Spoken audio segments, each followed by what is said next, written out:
Good morning, my dear students. How are you all? Fine. I hope you are fine and healthy at your home. Now we welcome again in our online class. आप सभी का एक बार फिर से बेटा बहुत स्वागत है हमारी ऑनलाइन क्लास के अंदर, है ना। आप बहुत इंटरेस्ट से पढ़ते हो कि नहीं?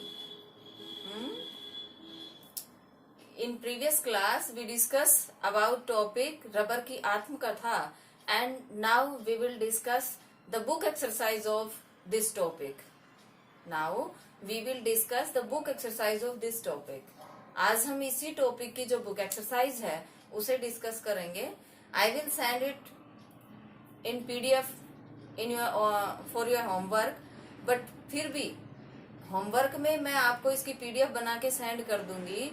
बट फिर भी इनको समझना आपको बहुत जरूरी है, क्योंकि जो आपकी बुक एक्सरसाइज होती है उसमें आपके कई जो व्याकरण के टॉपिक्स होते हैं वो कई क्लियर हो जाते हैं. कहीं उसमें वचन से संबंधित प्रश्न आ जाता है, कहीं उसमें क्रिया से संबंधित प्रश्न आ जाता है, कहीं उसमें संज्ञा से संबंधित प्रश्न आ जाता है, और कहीं उसमें शुद्धता से संबंधित प्रश्न आ जाते हैं, कहीं विशेषण से संबंधित आ जाते हैं. तो बेटा जहां पर भी आता है वहां उस टॉपिक को हम क्लियर करने का प्रयास करते हैं. इसलिए सभी बच्चे मेरे साथ जुड़े रहिए और हम इसकी जो बुक एक्सरसाइज है उसे क्लियर करते हैं. Okay okay. Now we start the topic rubber की आत्मकथा, जिसकी बुक एक्सरसाइज हमें करनी है वो हम स्टार्ट करते हैं. ठीक है ना. हमने इसके देखो छोटे प्रश्न उत्तर थे वो हम कर चुके हैं लगभग. मैंने आपको उसमें बताया था हमारी जो कल की क्लास हुई थी उसमें इनको मैंने आपको जिन बच्चों ने लाइव क्लास अटेंड की थी उन बच्चों ने प्रॉपर तरीके से इनको समझा था. लेकिन अब मैं इनको लिखवा देती हूँ बोर्ड के माध्यम से. बड़े क्वेश्चन हैं उनको भी बोर्ड के माध्यम से लिख देंगे हम. ठीक है. तो पहले हम करेंगे छोटे प्रश्न, फिर हम करेंगे इसकी book exercise, and then last we complete the long question answer. Okay. तो देखो पहला प्रश्न है गौतम क्या कर रहा था. पाठ की दुनिया के आगे जो प्रश्न है उनको देखो. कहां से है प्रश्न? पाठ की दुनिया. इससे आगे है प्रश्न नंबर 1,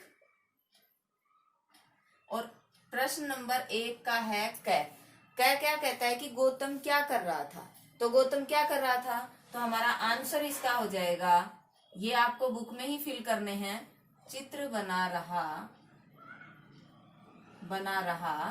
था. ये आपको बुक में ही फिल करने हैं. ठीक है. फिर आती है बात ख प्रश्न की. फुटबॉल और बास्केटबॉल में क्या भरा जाता है. तो जो फुटबॉल और जो बास्केटबॉल होती है, फुटबॉल फुट मीन्स क्या होते हैं? पैर. फुट मीन्स क्या होते हैं? पैर, यानी जो पैर से खेलते हैं. और वॉलीबॉल क्या होता है? जिनको हम हाथों से, आपने देखा होगा ना बड़े बच्चे खेलते हैं उनको ऐसे हाथ करके और ऐसे खेलते हैं उसको, है ना. तो वो क्या होता है? वॉलीबॉल. उसको उस बॉल को वो उसमें डालते हैं, जो नेट लगाया हुआ होता है ना उसके ऊपर से खेलते हैं, उसको खेलते हैं ना. तो इस तरह के गेम होते हैं ये. तो उनमें कुछ भरा जाता है. तो कहता है क्या भरा जाता है, तो आंसर हमारा हो जाएगा उसमें हवा भरी जाती है. क्या भरा जाता है? हवा. ओके. फिर उसके बाद में आता है ट्रक के पहियों के टायर किस चीज के बने होते हैं. जो ट्रक के पहिए हैं उनके टायर किसके बने होते हैं. तो आपको भी पता है, हमने पाठ में भी पढ़ा है, वो किसके बने होते हैं? रबर के बने होते हैं. किसके बने होते हैं? रबर के बने होते हैं. Is that clear? ओके. फिर रबर किन किन राज्यों में पाया जाता है. तो जैसे हमने कल पढ़ा था कि जैसे ये भारत का मैप है,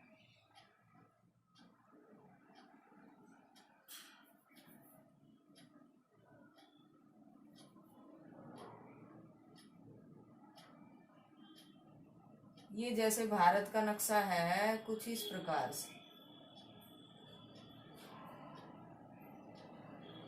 जैसे मान लो कुछ इस प्रकार से है भारत का नक्शा, है ना. तो इसमें ये तो क्या हो गया? उत्तरी. ये क्या हो गया? दक्षिणी. ये पूर्वी और ये पश्चिमी. ऐसे हो गया. अब जब ये पश्चिमी है, ये भारत का पश्चिमी हिस्सा है, ये भारत का उत्तरी छोर है, ये भारत का दक्षिणी हिस्सा है, और ये भारत का पूर्वी हिस्सा है। अब ये क्या कहता है कि रबर जो है वो कहाँ कहाँ पाया जाता है। असम और त्रिपुरा तो इधर हैं, असम और त्रिपुरा तो इधर हैं, वो यहां से लटका हुआ है।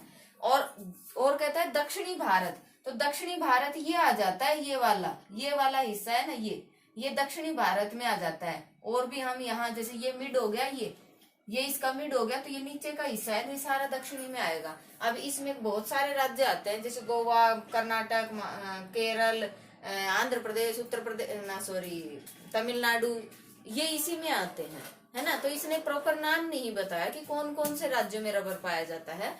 क्या बता दिया, दक्षिणी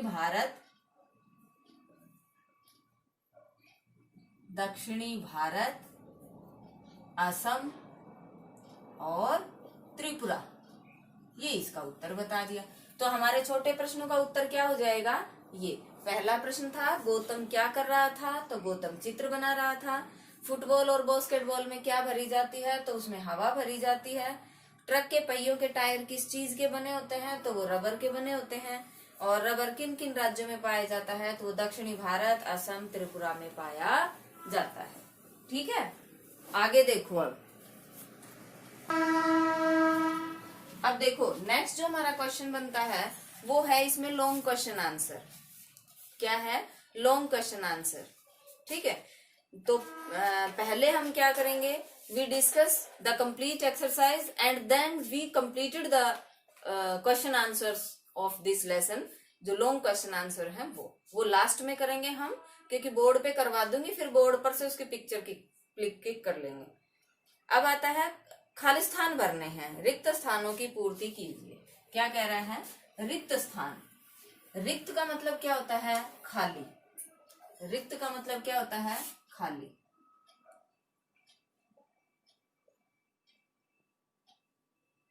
तो रिक्त स्थान।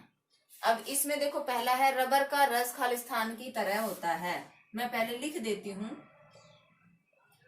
रबर का रस की तरह होता है। दूसरा है रबर के एक पेड़ से लगभग खालिस्तान लीटर दूध रस निकलता है। रबर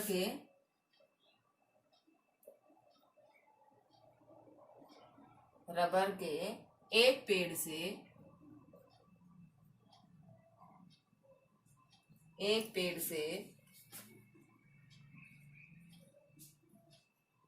लगभग खालिस्तान लीटर दूध निकलता है।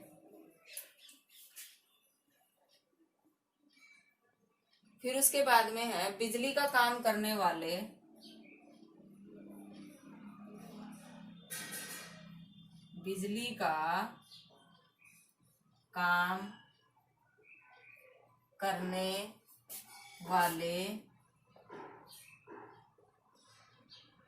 रबर के खालिस्तान पहनते हैं।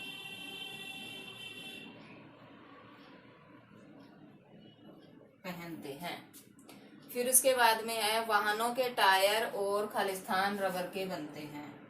क्या है, वाहनों के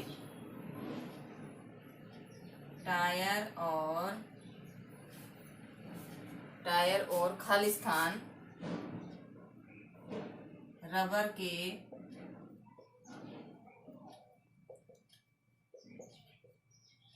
तो बेटा ये चीज आप नोट करना, इनके खालिस्तान मैं कहीं से नहीं लाऊंगी, इनके खालिस्तान सब इस आपकी बुक में दिए गए हैं। एक बार मैं इनको बता देती हूँ, फिर देखो बुक में ढूंढ के बताते हैं ये कहाँ कहाँ है। देखो रबर का रस किसकी तरह होता है, दूध की तरह होता है। रबर के एक पेड़ से लगभग कितने लीटर वो निकलता है, तो 3 लीटर।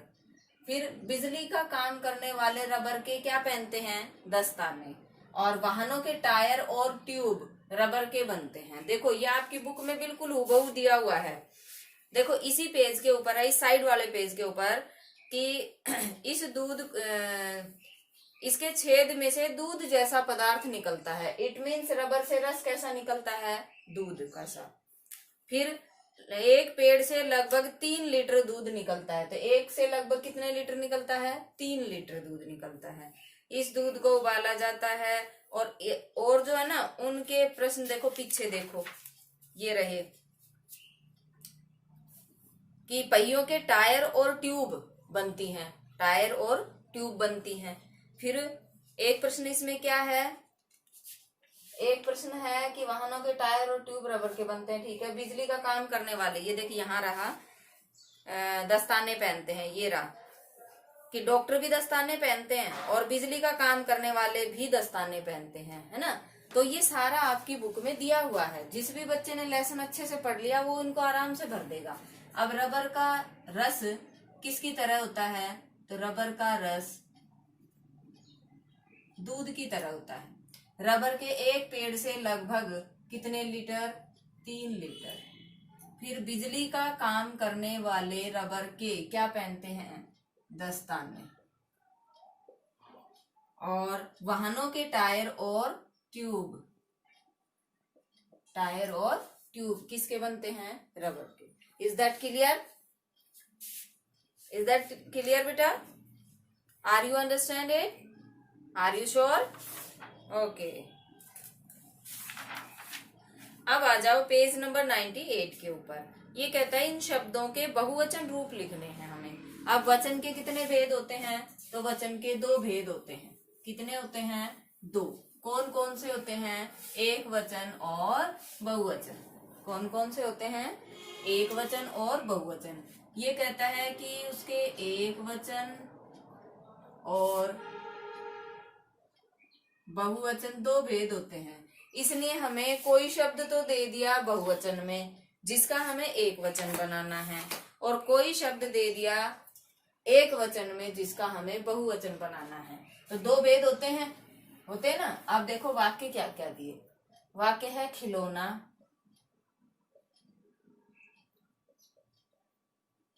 खिलौना, गुड़िया, ये तो सभी एक वचन में ही है। गुड़िया, आंख, सब एक वचन में है। ये इनका बहुवचन बनाना है हमें। पट्टी, जूता,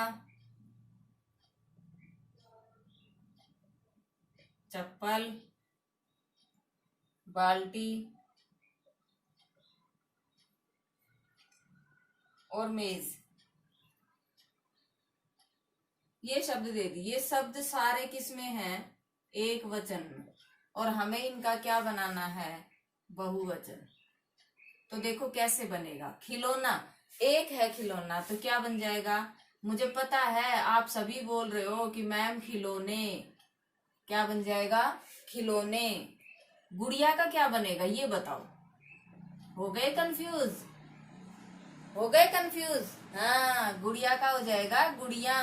जिस प्रकार से चिड़िया होती है ना, चिड़िया, एक चिड़िया, और इसका बहुवचन बना देंगे तो चिड़िया, ऐसे हो जाएगा। ऐसे ही गुड़िया का गुड़िया। आंख का क्या होगा, आंख का हो जाएगा आंखें।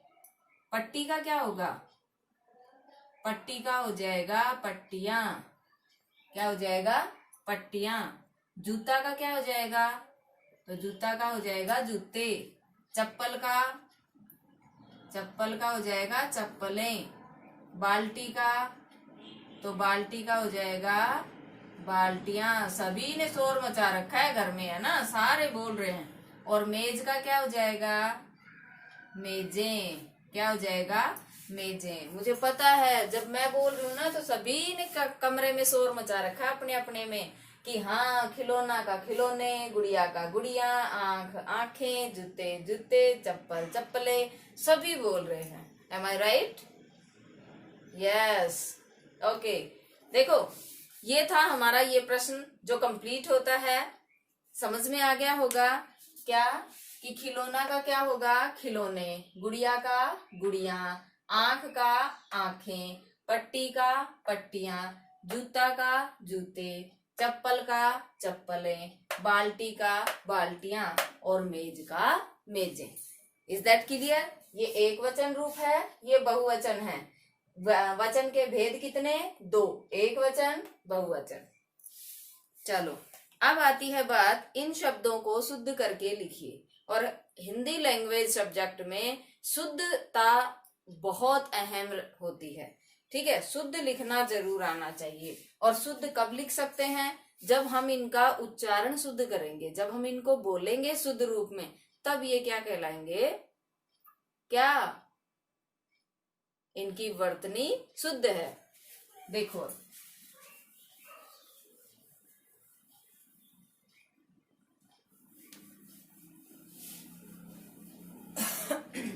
शब्द दिया, इन शब्दों को शुद्ध करके लिखिए, ठीक है। कौन कौन से शब्द दे दिए? साई। देखो अब इसका उच्चारण क्या है? साइकिल। क्या है ये? साइकिल। फिर ये क्या है? ये क्या है? इकट्ठा। क्या है ये? इकट्ठा। फिर ये क्या है? इसको बोलेंगे बरसा। क्या बोलेंगे इसको? बरसा। और इसको बोलेंगे उबालना। क्या है ये? उबालना। अब पहले तो इनका उच्चारण देखिए, साइकिल, इकट्ठा, बरसा, उबालना। क्या सही है? नो। इधर लिखती हूं, देखो इसको कैसे उच्चारित करेंगे? साइकिल। क्या बोलेंगे इसको? साइकिल। और इसको क्या बोलेंगे? साइकिल। तो अब ये शुद्ध हुआ या ये? तो ये शुद्ध हो गया। इसको क्या बोलेंगे? इकट्ठा। तो इकट्ठा नहीं होता है, क्या होता है? इकट्ठा। क्या होता है? इकट्ठा। तो शुद्ध क्या हो जाएगा? ये। फिर वर्षा नहीं होता है कभी भी, क्या होती है? वर्षा। क्या होती है? वर्षा। और उबालना नहीं होता है कभी भी, वो होता है उबालना। क्या होता है? उबालना। ओके, आया समझ में? ये शुद्ध रूप आया समझ में? तो ये तो हो जाएंगे इनके शुद्ध रूप। और ये कैसे रूप हैं? अशुद्ध हैं। क्या है ये? अशुद्ध। ठीक है, तो हमें ये लिखने हैं इनके। फिर आता है, इस वाक्य को देखिए, कोई ठहाका मारकर हंसा। इस वाक्य में मारकर शब्द मारना प्लस कर से में बना है। किससे बना है? मारना, क्योंकि मारना क्या है? क्रिया, और उसमें कर प्रत्यय जोड़ दिया। तो मारना में कर जोड़ा तो क्या बना? मारकर। क्या बना? मारकर। क्योंकि देखो मार जो है ये मूल धातु है। क्या है ये? मूल धातु। ठीक है, क्रिया का मूल रूप है ये। इसमें हमने जोड़ा न प्रत्यय। क्या जोड़ा हमने इसमें? न प्रत्यय। और ये क्या बन गई? क्रिया। क्या बन गई? ये क्रिया। ठीक है, जब ये क्रिया बन गई तो इस क्रिया में फिर हमने क्या जोड़ा? मारना में हमने क्या जोड़ा? कर। और ये कर क्या है? ये है एक प्रत्यय। क्या है? प्रत्यय। और ये क्या बन गया? मारकर। क्या बन गया? मारकर। तो ऐसे ही इसमें बहुत सारी क्रियाएं दी गई हैं। इन क्रियाओं को आपको क्या करना है? तो इन क्रियाओं को आपको इसमें लिखना है, कर प्रत्यय जोड़ करके। बिल्कुल सरल है, बिल्कुल सीधा है, बिल्कुल सिंपल है। आप आराम से कर सकते हो इसको। कैसे? देखो, एक बार मैं बताऊंगी तो आप कहोगे हाँ हाँ मैडम हमें आता है, हमें आता है, हम कर लेंगे। ऐसे करोगे आप। जब लाइव क्लास में आओगे ना तब करोगे, मैम हमने तो भर लिया, मैम हमने तो कर भी लिया, सभी ये बोलेंगे, है ना। देखो क्या है? लाना प्लस कर, बचना प्लस कर, लाना कर, बचना कर, निकलना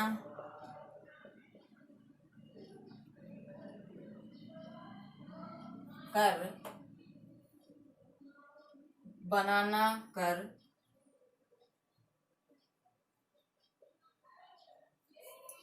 कर, आना कर, और बोलना कर। अब हमें इन्हें कैसे बनाना है, ये जो है ये सारी क्या है, क्रिया, ये भी क्या है, क्रिया, और इधर भी कर प्रत्यय जोड़कर भी क्या बनेंगी, क्रिया। जैसे लाना कर, यानी हम इसको क्या कर देंगे, ला कर, ना हटा देंगे, इधर से बचना में ना हटाएंगे तो क्या बनेगा, बचकर। फिर इधर निकलना में ना हटा देंगे तो क्या बन जाएगा, निकल कर। इधर बनाना में ना हटा देंगे तो क्या बन जाएगा, बनाकर। फिर इधर आना में ना हटा देंगे तो क्या बन जाएगा, आकर। फिर इधर बोलना में ना हटा देंगे तो क्या बन जाएगा, बोलकर। ठीक है, आ गया समझ में सभी के। हमने इसमें से क्या किया, देखो हमने इसमें से ना हटाया और इसको जोड़ा, क्या बना, लाकर। हमने इसमें से भी ना हटा दिया, बच और कर को जोड़ दिया, क्या बना, बचकर। हमने इसमें से भी ना प्रत्यय हटा दिया, निकल और कर को जोड़ दिया, निकल कर। हमने इसमें से भी ना को हटा दिया, बना और कर को जोड़ दिया, बनाकर। इसमें से भी ना को हटा दिया, आ और कर को जोड़ दिया, आकर। और इसमें से भी हटा दिया, बोल और कर को जोड़कर, बोलकर। समझ गए? Are you sure? Are you understand this? Okay,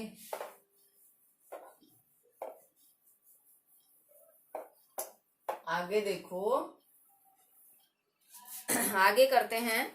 आगे क्या कहता है कि जो उत्तर सही हो उसके सामने हमें सही का टिक करना है। ठीक है, संयुक्ताक्षर वाला शब्द कौन सा है? वैसे तो इसमें ये संयुक्ताक्षर के ही हैं, लेकिन देखो हमने एक और बात पढ़ी थी कि क्ष, त्र, ज्ञ और श्र, ये क्या है, ये संयुक्ताक्षर है। क्या है ये? संयुक्ताक्षर। वैसे तो जैसे ये हो जाता है तो ये भी संयुक्ताक्षर है। क्या है? ये हो जाता है तो ये भी संयुक्ताक्षर है। लेकिन यहाँ किसके बारे में पूछ रहा है? ये इनके बारे में। ये कहता है कि इसमें संयुक्ताक्षर कौन से में है। तो सबसे पहली है, उसमें क्या है? संयुक्ताक्षर है चित्र। क्या है? चित्र। इसमें ये संयुक्ताक्षर है। क्या है? ये है ना संयुक्ताक्षर, तो ये आ जाएगा इसमें। तो ये हमारा राइट टिक हो जाएगा। शब्दों के कौन से जोड़े में विलोम शब्द हैं? देखो इधर, इधर, उधर, जूते चप्पल, जूते चप्पल, धीरे धीरे। अब देखो विलोम का मतलब क्या होता है? विलोम का मतलब होता है विपरीत। क्या होता है विलोम का? विपरीत।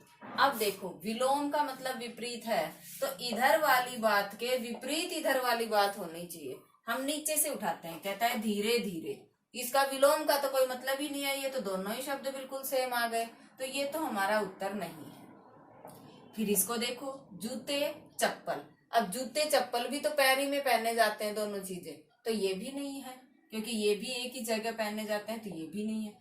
इधर उधर, मान लीजिए हम ऐसे खड़े हैं, इधर या उधर, इधर या उधर, इसका मतलब ये अपोजिट हो गया। एक इधर है, एक इधर है, तो हमारा आंसर कौन सा हो जाएगा? ये। तो विलोम शब्द किसमें है? इसमें। फिर बहन शब्द का पुल्लिंग रूप क्या होगा?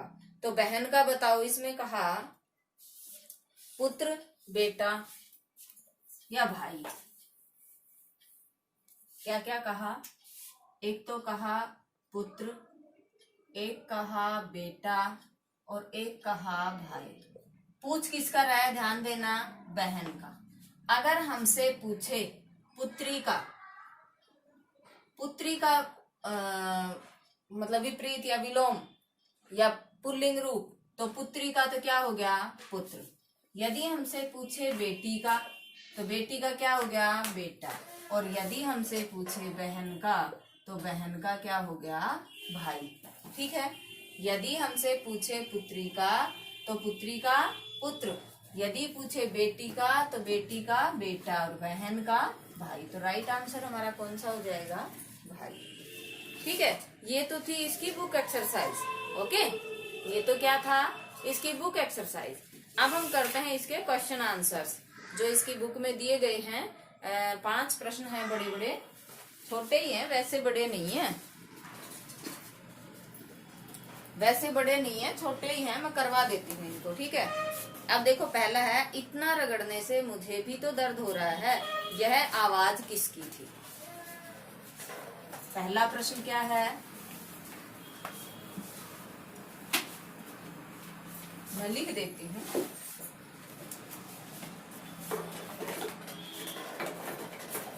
प्रश्न 1 कहता है, इतना रगड़ने से मुझे भी तो दर्द हो रहा है, यह आवाज किसकी थी। तो उत्तर क्या हो जाएगा इसका,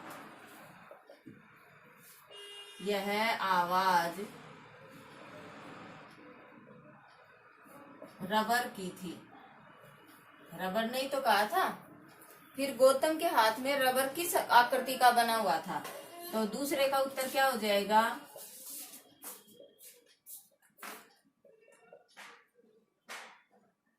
गौतम के हाथ में रबर मानव आकृति का था। गौतम के हाथ में रबर मानव आकृति का था। रबर से बनी कुछ चीजों के नाम बताइए। तो हमने पढ़ा है, हम आराम से लिख सकते हैं। जैसे देखो, खिलौने, सभी आ गए। फिर उसमें खिलौने, दस्ताने, टायर, ट्यूब और क्या थे, भूल गई। बहुत सारी चीजें होती हैं इसकी तो, जूते, चप्पल, जूते, चप्पल और बरसाती आदि।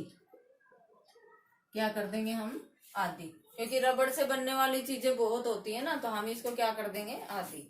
फिर पेड़ से रस के रूप में रबर को किस प्रकार इकट्ठा किया जाता है। पेड़ से रस के रूप में, इसको थोड़ा बड़ा लिखना पड़ेगा कि पेड़ में छेद करके, पेड़ में